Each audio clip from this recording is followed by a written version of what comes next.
Está, no me- vamos.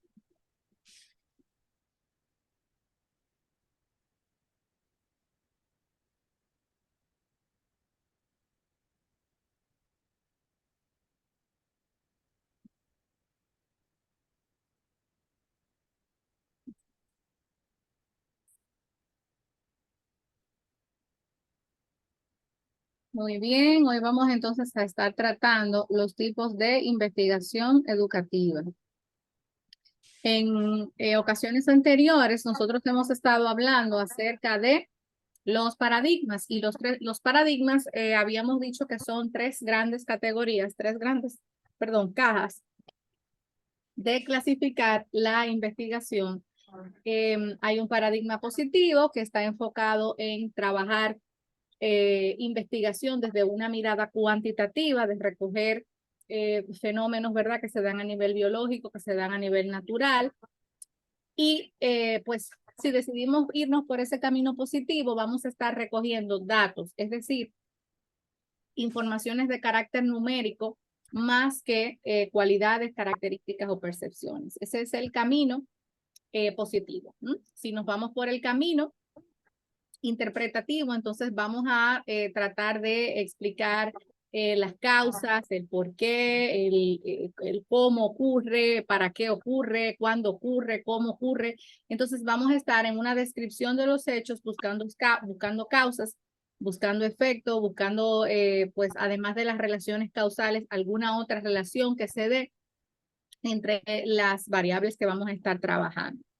Y si nos vamos entonces por un camino sociocrítico, un paradigma sociocrítico, pues vamos a estar pensando más en, ok, hay un problema, existe un problema, ya sabemos que hay un problema, ahora vamos a solucionarlo. Vamos a estar enfocados más en la implementación de solucionar, en la implementación de las soluciones, que en el problema en sí. Si no es, vamos a estar centrados en esa solución, en sistematizar esa solución y en crear mecanismos para hacer la solución mucho más efectiva. Entonces, son tres caminos: o me voy por el positivo, donde voy a manipular las variables, hacer observaciones y hacer muchos experimentos; si me voy por el interpretativo, o si me voy por el sociocrítico, que está enfocado en las relaciones; o si me voy por el interpretativo, perdón, en las soluciones; o si me voy por el interpretativo, que está enfocado más en describir y en establecer relaciones causales o cualquier otro tipo de relación. Entonces, dicho esto, yo voy a elegir un tipo de investigación. Dependiendo del tipo de paradigma, asimismo voy a elegir un tipo de investigación. Ustedes tienen en la tarea y en los materiales muchas informaciones sobre los tipos de investigación. Hay muchas maneras de clasificar la investigación. Creo que hay un material que tienen colgado que tiene hasta 13 calificaciones, formas distintas, y yo solamente hoy voy a presentar algunas clasificaciones de la investigación. De acuerdo a su finalidad, es la primera, decir, cuál es el fin de esta investigación. La investigación puede ser básica o puede ser aplicada. Vamos a ver ahora la diferencia. Cuando yo hablo de una investigación básica, como su nombre lo indica, básica, la base, el fundamento, el pilar, es lo primero, la base. Cuando usted se maquilla, la mujer, base. Cuando se construye una casa, base. Eh, Cuando se hace un bizcocho, hay una base para poner el suspiro. Cuando se hace otro tipo de pastel, siempre hay una base y luego, ¿verdad?, el relleno y lo demás. Entonces, la investigación básica es de donde parte casi toda la investigación. Todas las investigaciones arrancan a partir de la investigación básica. Primero se hace investigación básica y luego se hace todo lo demás. Investigación básica, ¿por qué? Porque es la que genera teorías, genera principios, genera leyes, genera principios universales que se pueden aplicar, obviamente, como su nombre lo indica, universal, en toda la generalidad a todos los seres humanos. Esta es la investigación que aporta al conocimiento científico y es la que da la ley, la teoría. En otras palabras, un ejemplo de investigación básica lo hicieron por mucho tiempo, bueno, Piaget, Vygotsky, Skinner, eh, siempre se me olvida el nombre del chico del aprendizaje significativo, pero todas esas teorías que ya tenemos en educación y que ustedes en alguna de las asignaturas ya las han visto muchas veces, ¿verdad? Salen de la investigación básica. Ellos hicieron experimentos, ellos hicieron observaciones por muchos años, por muchas décadas, y llegaron a la conclusión de una teoría. Por ejemplo, bueno, Piaget estableció que el aprendizaje se va dando dependiendo de la etapa en que se encuentre el ser humano, y dependiendo de su etapa va a aprender. Los más pequeños aprenden manipulando, luego cuando son más grandes aprenden interactuando con otros, luego cuando son ya adultos pueden aprender hasta cierto punto solos. Lo mismo Vygotsky estableció que se aprende con otros, y que a veces hay que hacer algunos ajustes y algunas ayudas para aprender mejor. Ahí tienen en la foto. Te doy la palabra ahora, Carlos. Algunas ideas. Los constructivistas dicen que hay que aprender con otros, que se tiene que aprender socializando con otros. Los conductistas decían, bueno, si tú le das la información, él tiene que responder, y para yo ver que realmente él aprendió, que él ha aprendido, debe haber un cambio en su conducta. Los cognitivistas estaban más enfocados en cómo es que piensan, cómo es que la gente puede tener información, cómo es que eso que se está enseñando puede ser más importante, más significativo. Y los conectivistas dicen, bueno, ya ahora la gente puede aprender sola, de manera autónoma, y puede aprender a través de la red. No necesita tanto un profesor que esté con él todo el tiempo para que pueda aprender. Entonces, todo esto son teorías que nosotros sabemos y que nosotros conocemos y que las usamos entonces para hacer investigación aplicada. ¿Cuál es la investigación aplicada? Bueno, ya vimos. Yo tomo una teoría que fue dada por la investigación básica, por ejemplo, a que el aprendizaje es social, y voy a mi escuela en el liceo experimental y voy a ver cómo es eso de que el aprendizaje es social en el liceo experimental. ¿Cómo es eso que el aprendizaje es social en el liceo experimental cuando yo tengo en el aula 60 estudiantes? ¿Cómo es que ellos aprenden unos con otros? O como los conectivistas, que yo tengo un aula ahora mismo con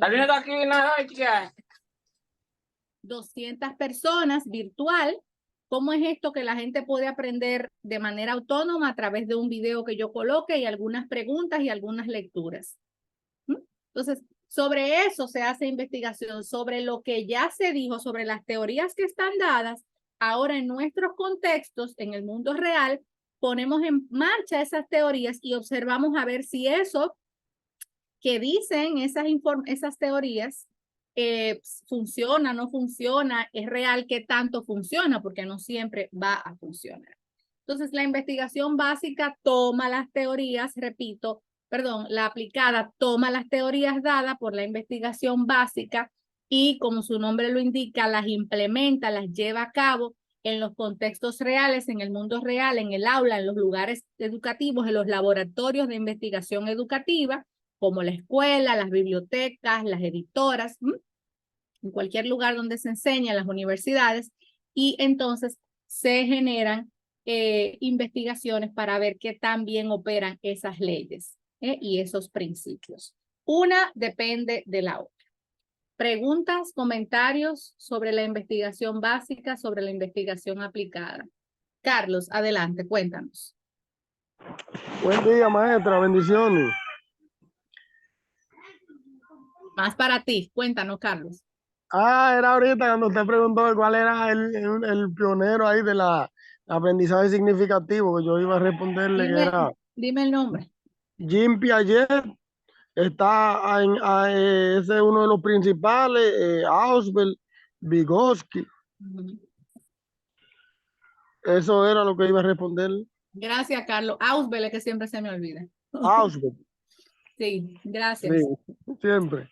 Sí, pero Ausbel es realmente el padre del aprendizaje significativo, que quiere decir que lo que tú me estás enseñando tiene que ser algo que sea importante para mí, que yo le vea la importancia. Muy bien. Eso es como que vamos a ir a enseñar a pescar me vienen a enseñar a pescar a mí aquí a mi casa. y aquí yo no voy al lago ni voy a ningún lado, o sea, yo no tengo lago cerca, ni río, ni nada, o sea, pero sí, si tú vas a un campo y donde hay varios ríos y es una zona pesquera, debes enseñar en la escuela o en la escuela debe haber eso de enseñar a pescar, pero en un lugar donde ni siquiera hay un lago o donde ni siquiera hay un río, no tiene mucha como relevancia. A eso se refiere el aprendizaje significativo. Gracias, Carlos. Preguntas, comentarios, dudas a raíz de la investigación básica y la investigación aplicada. ¿Quién me hace alguna pregunta o comentario?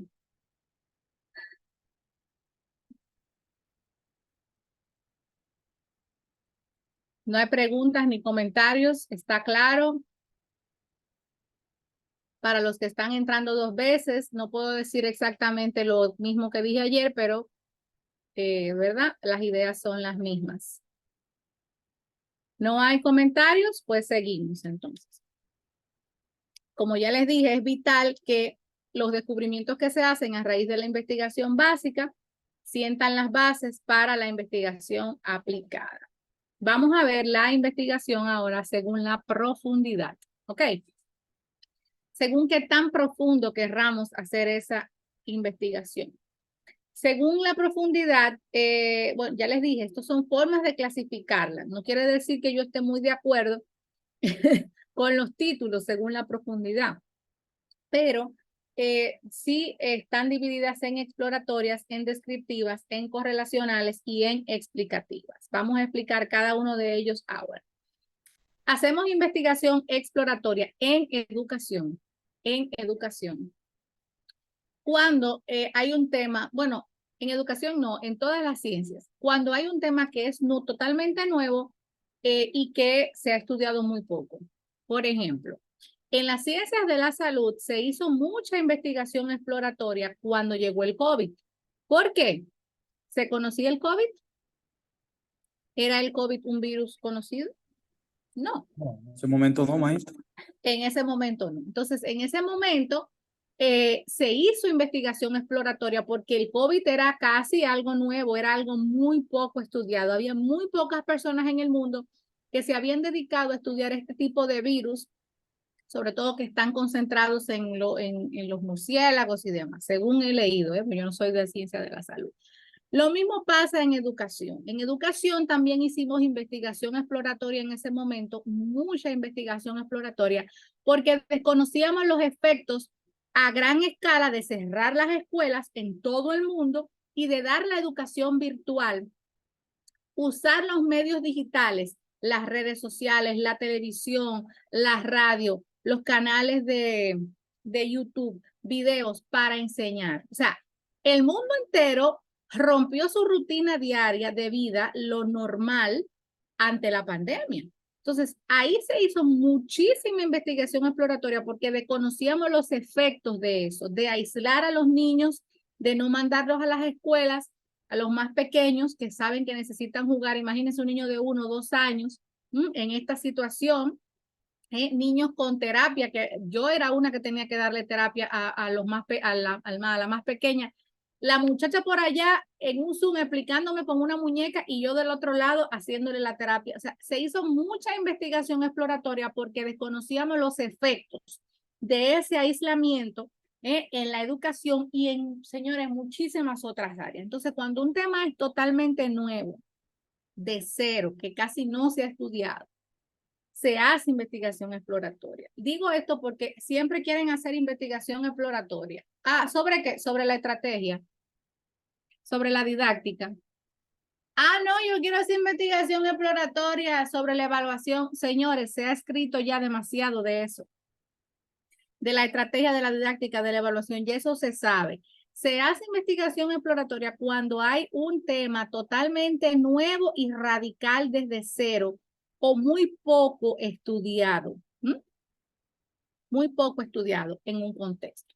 Generalmente los que hacen investigación exploratoria se van por el lado positivo, no siempre, pero generalmente se van por ahí, porque ellos tienen que probar hipótesis y las investigaciones son sumamente experimentales, hay mucha manipulación de variables, hay diferentes tipos de experimentos, se hacen son investigaciones de larga data, de recogida de información durante mucho tiempo, con observaciones muy controladas, muy rigurosas.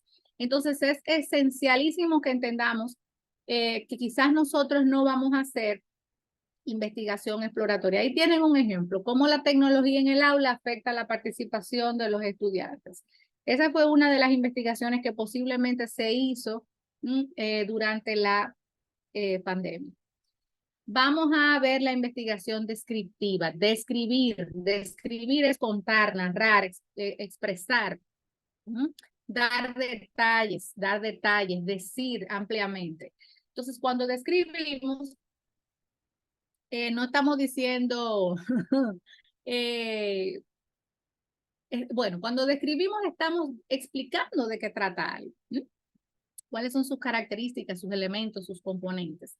Entonces aquí tomamos un fenómeno, tomamos una situación y la contamos, la narramos, decimos. No aquí no establecemos una relación entre una cosa y otra, no se establecen relaciones ni causas entre las variables. Eso es importante contarlo. Usted narra, explica.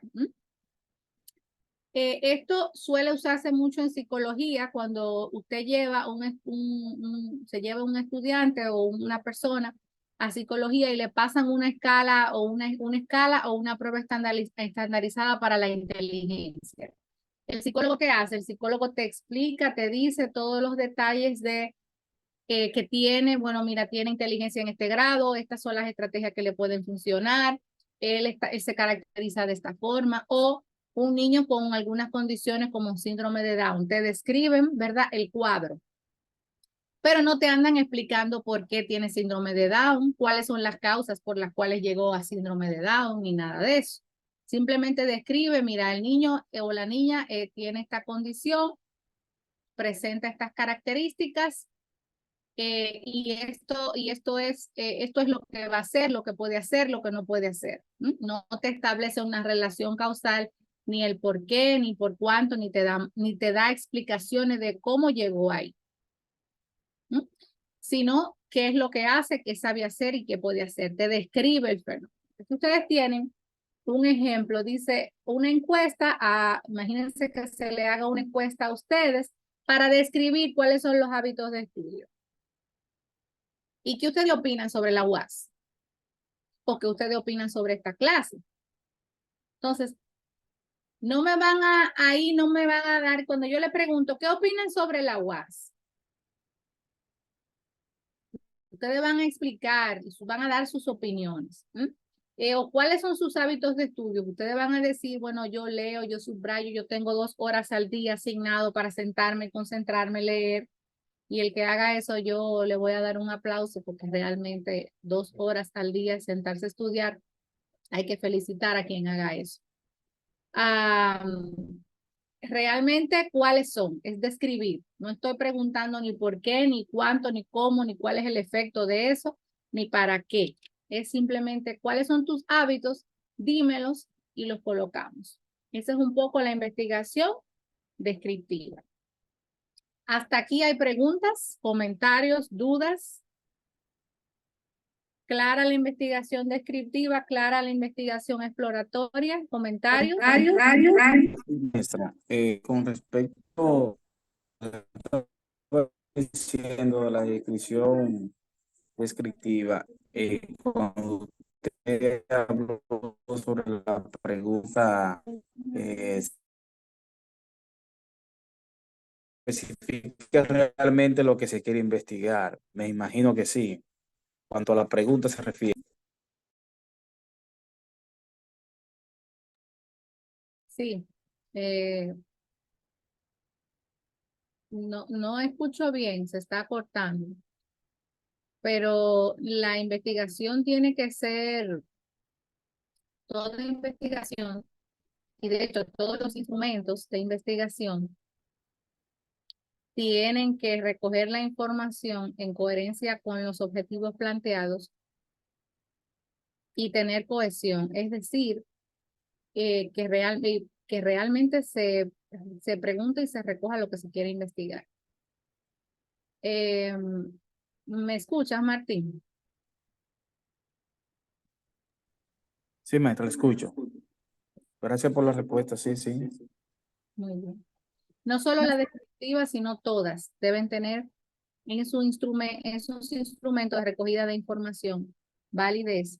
Y la validez y la confiabilidad implican que si tu objetivo está relacionado a establecer causas, tus instrumentos tengan preguntas o preguntas, sí, para decirlo así, o ítems que estén enfocados en identificar las causas. Es como que si vamos a, eso es como una situación que me pasa a mí con mi esposo. Yo quiero ir a IKEA. ¿A qué? A comprar una olla de presión. Ustedes saben que yo voy a salir con la olla de presión, ¿verdad? Y 17 cosas más. Entonces, esto que me preguntó Martín tiene que ver mucho con la investigación. Si usted va a buscar causa en sus instrumentos, usted tiene que recoger causa. No, causa, y si quiere 17 cosas más, no hay problema, pero asegúrese que sea causa lo que usted vaya a buscar. Bien. Vámonos con la investigación con relación. Como su nombre lo indica, relacional o relacional. Aquí vamos a tener dos o más variables. ¿Qué es una variable? Ustedes vieron en metodología de la investigación que variable es todo lo que se puede medir, el peso, la edad, el aprendizaje, hay escalas para medir eso, el estrés, el cansancio, el sueño, la inteligencia, la participación, todo realmente puede ser medible, pero se usan escalas para las que quizás no podemos cuantificar así con las manos, que no son objetos concretos, pues se usan escalas para cuantificar, como es el caso de la participación, el estrés, el sueño. Entonces, cuando yo tomo dos temas, dos variables, dos constructos, y cuando digo todo esto estoy diciendo lo mismo. Una variable, constructo, tema, al aspecto medible. Lo que pasa es que se usa el término más variable cuando nos estamos refiriendo a la parte cuántica, pero las variables son de diferentes tipos. Entonces, establecemos relación entre dos variables.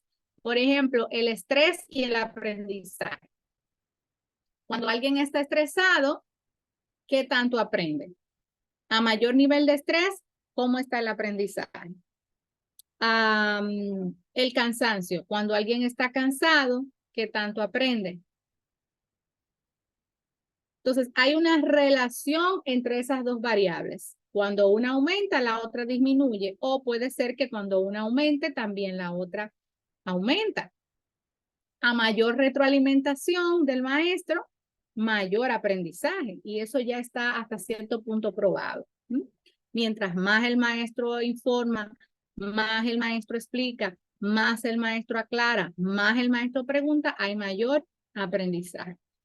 Es interesante decir que la investigación correlacional necesariamente tiene que haber una relación estadística directamente proporcional, es decir, que ambas, cuando una aumenta, la otra aumenta, o inversamente proporcional, cuando una aumenta, la otra disminuye. Eso tiene que, siempre hay una relación y toda investigación correlacional tiene el término y. Por ejemplo, aquí en el ejemplo, ustedes dicen, tienen dos variables. Tiempo dedicado al estudio, ahí hay una. Y, fíjense, no es solo el tiempo dedicado al estudio, es el tiempo dedicado al estudio y el rendimiento académico. ¿Ok? Mientras más tiempo tú dedicas, se supone, pero eso no necesariamente tiene que ser así, que mejores notas tú vas a tener. Se supone. Vamos a escuchar a Martín. Cuéntanos, Martín. Gracias, maestra. Según la experiencia que tuve sobre las variables, que son todos esos elementos, luego eso se utiliza o se pone en manifiesto, se mencionan todas esas variables, luego se interpretan esos datos a través de formulaciones gráficas y luego al final se hace una conclusión y al final también una recomendación. Por eso que aparte de parte de los objetivos, pero al final lo que se interesa es que haya una buena interpretación para llegar al final a una conclusión y una recomendación. Eso es lo que yo puedo entender de esa investigación correlacional, maestra. Sí, Martín, gracias. Ahí tú estás hablando un poco de los elementos que van en el informe, claro. En el informe tú tienes que escribir que es una investigación correlacional y recoger la información que tanto la gente dedica tiempo al estudio y cómo son sus notas, comparas y colocas eso en una tabla, en un gráfico, explicas cómo fue esa recogida de información, escribes eso y luego concluyes de que sí, de que realmente a mayor tiempo dedicado al estudio, pues mejor es el rendimiento académico, o todo lo contrario. No importa el tiempo dedicado al estudio, no importa la cantidad de tiempo. En algunos sujetos el rendimiento académico empeora o mejora. O sea, eso también puede ser otra de las conclusiones. Bien. Clave para identificar una investigación correlacional, el I entre las variables. Suelen verse de esa manera, porque hay dos asuntos que medir. Preguntas, señores, comentarios.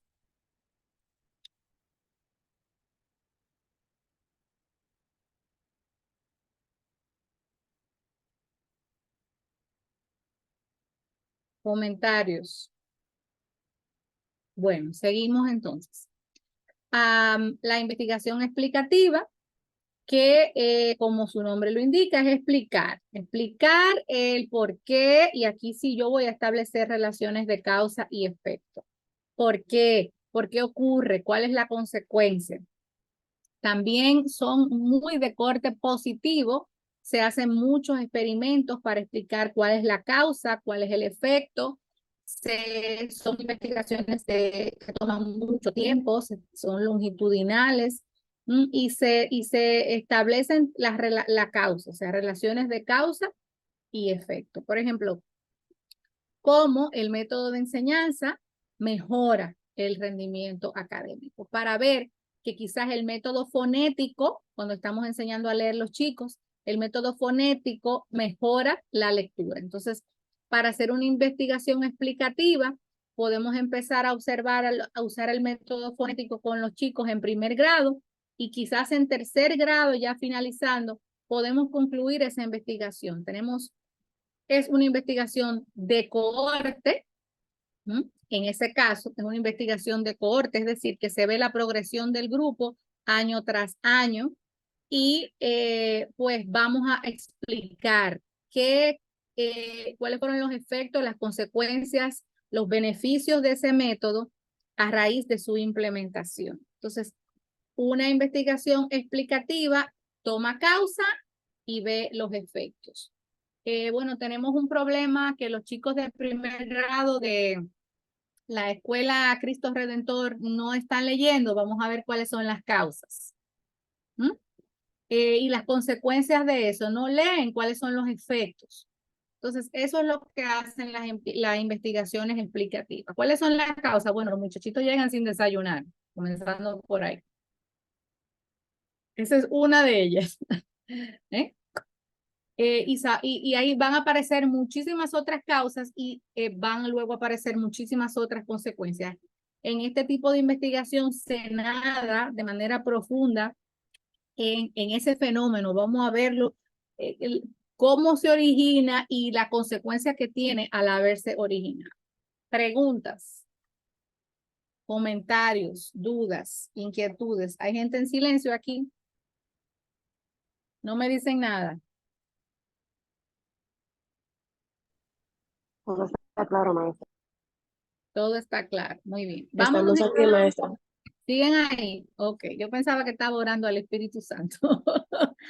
Vamos a ver entonces, según el carácter o el enfoque. Y el Espíritu Santo se sabe esto porque yo lo repito muchísimo. Bueno, entonces, según el enfoque, cosa que yo no estoy de acuerdo con que se clasifique de esa manera. No estoy de acuerdo con que se clasifique de esa manera porque yo creo que es más según el nombre correcto sería según los datos que se recojan. Pero vamos a dejarlo así porque eso los autores le han puesto según el enfoque o el carácter. Pero para mí, según los datos que se recojan, las informaciones que se recojan, se puede clasificar en quali, quanti y quali cuantitativa, o combinada o mixta. Para la investigación combinada hay 3 nombres: combinada, mixta o quali o casi cualitativa o quali cuantitativa. Hay varios nombres. Vamos a ver la primera, que es la investigación cualitativa. Como su nombre lo indica, recoge cualidades. Cuando yo voy con un instrumento, con una encuesta, con una entrevista, con una observación, yo voy a recoger información no numérica. Voy a buscar percepciones, comportamientos, interpretaciones, significados. Se trabaja mucho. Nosotros esa en educación es la que más usamos y no es considerada una investigación dura, fuerte. De hecho, no es considerada investigación. Todavía para muchas personas, lo que hacemos en educación no es investigación. Le gustan confundirlo con estudios de casos. Realmente lo que hacemos en su mayoría son estudios de casos, Realmente lo que hacemos son estudios de casos, que es otra manera de ver de clasificar la investigación, es otra forma. Entonces, nosotros en la investigación cualitativa vamos a recoger, como ya les dije, percepciones. Si yo hago aquí dice un ejemplo, investigar la percepción de los estudiantes sobre la calidad de la educación universitaria a través de entrevistas en profundidad. Si yo le pregunto a ustedes ahora, ¿qué ustedes opinan que es el aprendizaje? Ustedes me van a explicar, cada uno me van a dar su concepción de lo que es aprendizaje. Van a darme información abierta que van a escribir y yo tengo luego que usar esa información para categorizarla. Cuéntame, Carlos. Para mí el aprendizaje es todo lo que adquirimos con el pasar del tiempo. Gracias, Carlos. Entonces, Carlos me dio esa definición, que es todo la información que adquieren con el paso del tiempo, pero alguien más me va a decir otra cosa. Me lo van a decir diferente. Cada uno me va a dar una definición diferente. Algunas se van a parecer en algunos elementos. Y es ahí donde el investigador cualitativo tiene que leer toda la información y saber interpretar la información. Tiene una manera muy diferente de presentarse. No se suele presentar en gráficas ni tablas porque no son números. Se presentan en matrices de texto y se presentan a modo de indicador y de narrativas, de escritos. Entonces, esta es la investigación cualitativa. La investigación cuantitativa, que responde a un paradigma más positivo, recoge números, cantidades, variables muy medibles, muy concretas.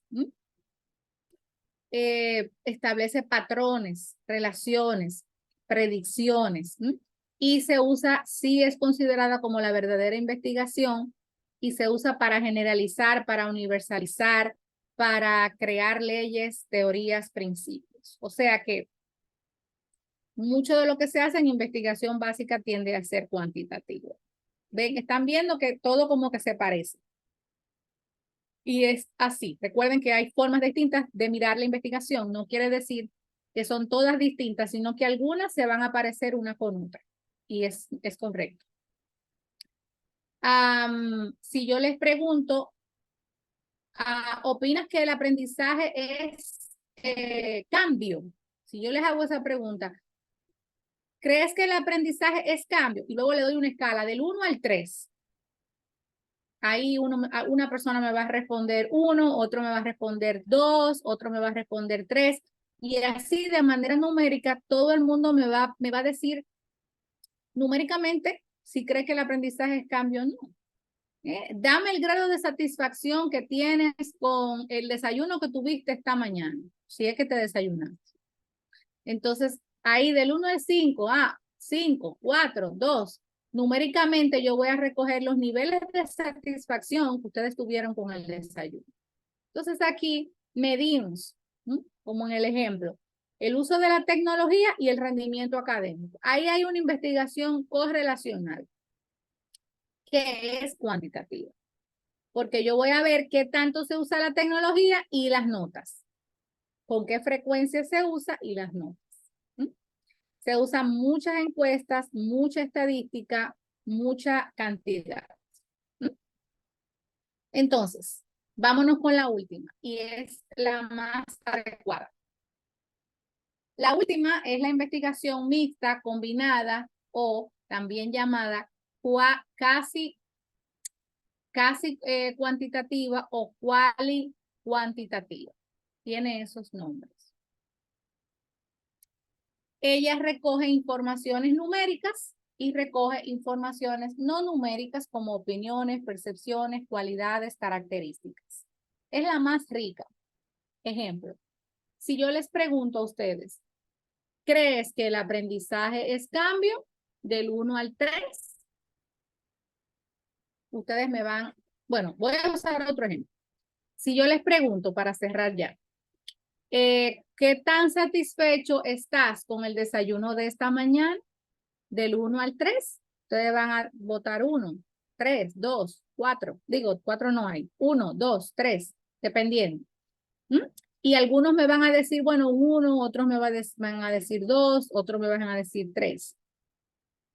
Pero si les pregunto, sin ninguna escala, ¿cuál es el grado de satisfacción que tuviste con el desayuno esta mañana? ¿Y por qué? Bueno, el pan se me quemó, no me gustó mucho, no me siento satisfecho con ese desayuno. Pero es que yo ni siquiera me he desayunado, no soy satisfecho.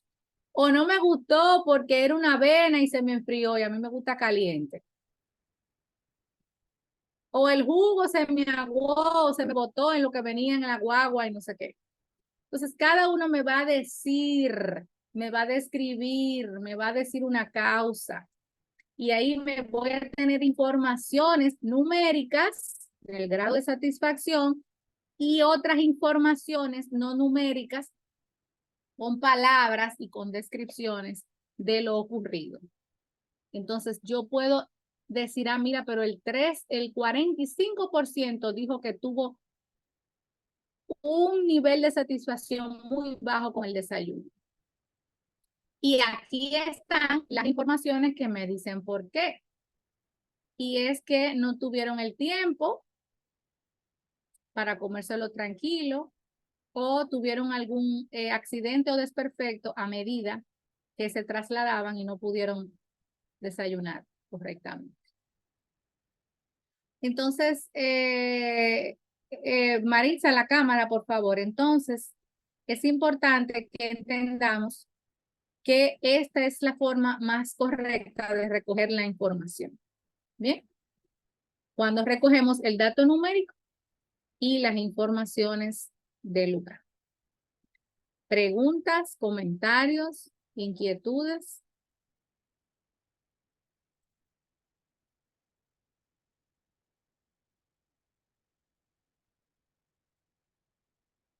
Comentarios, inquietudes.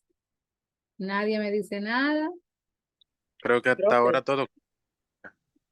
Todo claro, maestra, por el momento. Bueno. No encuentro levantar la manito, profe. Dígame, Maritza. Yo, a mi entender, yo no levanto la mano porque estoy entendiendo claramente lo que usted está diciendo. Porque usted no explica todo lo que usted no está explicando, no lo está explicando bien claro para que podamos entender. Y si usted ve una forma o otra forma de que nosotros podamos entenderlo mejor, usted lo hace. Por ejemplo, cuando usted estaba hablando del desayuno, usted buscó otra forma de explicarnos cómo usted lo va a hacer con nosotros.